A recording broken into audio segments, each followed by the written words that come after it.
The next thing we need to worry about is lighting.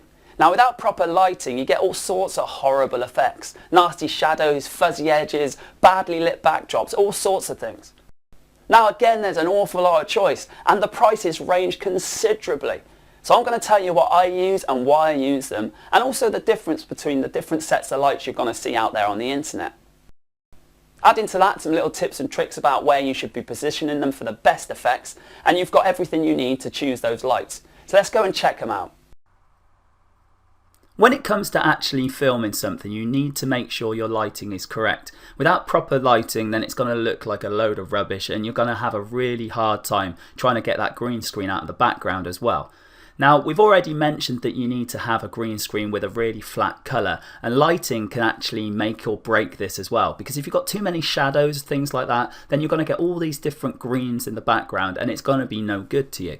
So there's a couple of different types of lighting, and the main difference is how it actually diffuses the light, but also the price points as well. Now I'm going to go with what I use first, and that's the umbrella lighting setup. Now I've nipped over to our good friend Amazon again, and you can see that it's actually really cheap to grab these as a set. Now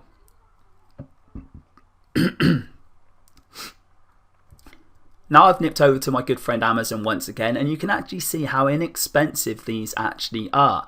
Now you probably think that a decent lighting setup is going to cost you a lot, but it really doesn't. Now this particular kit has the daylight bulbs with it, which are very important because it gives a nice natural feeling light, so it's not too harsh. But it's also got the umbrellas which are there to diffuse the light. Now the reason this is because the bulbs just on their own would be way too harsh and it would just create awful shadows and things like that. So what you do is you put the umbrella in front of these, and you actually get the stands with this kit as well, and it diffuses the light. Now the way this light source works is a bit like outside. It's like standing out with the sun shining on you or something like that. So it's quite a wide area of light and it will light it up, which is why you should use two of them. My actual setup is an umbrella either side of me, and I can actually show you in one of the stills from the videos we've been working on where they're actually positioned so that you can see what I mean. Now as you can see, they're close enough to me that they're affecting me and they're lighting me up, but they're not so close that I've got horrible shadows behind me.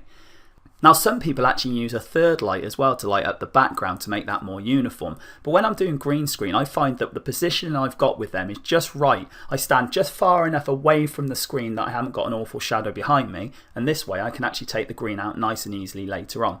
You can also see from this that the lights are positioned just above my eye line level. This is so that when the light shines on me, it's lighting up my face rather than giving me a sort of Halloween under the chin type look. If you can, then you can always have the lights on that are in the ceiling of wherever you're working anyway, and that gives you kind of a third light effect from the top as well. But honestly, I've done this with and without, and it works just fine whether you got the third light or not, in my opinion.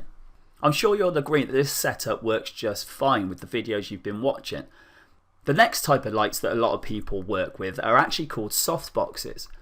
Now these are much the same again, they've got the same bulbs behind them, but instead of having an umbrella which diffuses it in a kind of wide pattern, these are more controllable. It's kind of like the light you would get coming through a window, I suppose, and the shape actually adds to this as well. But it means that you can focus them more, and it also means that you've got a slightly flatter, kind of smoother look to the actual light source. Now the thing is, these are more expensive because there is more to them, and personally I don't have these because I just don't think I need that extra part for what I do.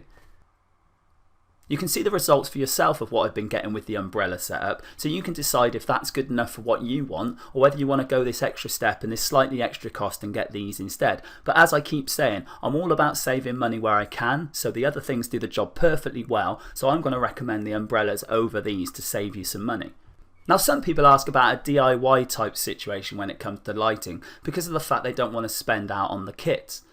But the thing is, the prices come down so much that sometimes you're actually going to spend more building your own kit than you are actually just going out and buying something from somewhere like Amazon.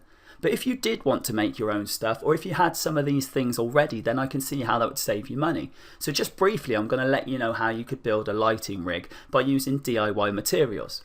Now the first thing you're going to need is something like this, which is a clamp light. Now basically this is just the housing for the daylight bulbs that you need to buy. And if I just scroll down here quickly, you can see there's some here, and if we just have a quick look at those, you can see what sort of price you're looking for that as well. Now this is a pack of 4 for $25. The actual clamp light itself is up here at $10. So now we're looking at about $45 to add the 2. Then what we're going to need is some sort of stands. Now these are roughly $25, so that's just put it up to $70 for the set. Then we're going to need some diffusion paper. Now the diffusion paper acts like the umbrellas and that do to actually soften the light so it's not too harsh on your face. And this is going to cost us another 10, and you can see how this is building up. So as much as I said I'd give you DIY examples for these sort of things, honestly, in my opinion, you're better off just going and buying a ready-made kit. Now back to this one again, it's only $48 and it's got everything there already and it's built to purpose. So as much as I'm all about saving you money, my money saving tip when it comes to lights is to actually just go and get the kit. It'll save you the time and the hassle, and there's also the safety issues in mind if you don't put it together quite right, or you get something that maybe heats up with the daylight bulb. Now I wouldn't want that on my conscience, and these things are built for the purpose. You'll be happy that you did, because lights are a very, very important part of this setup. Without good lights you can't get the good quality footage that you need, and you certainly can't take the background out for the green screen stuff we've been doing.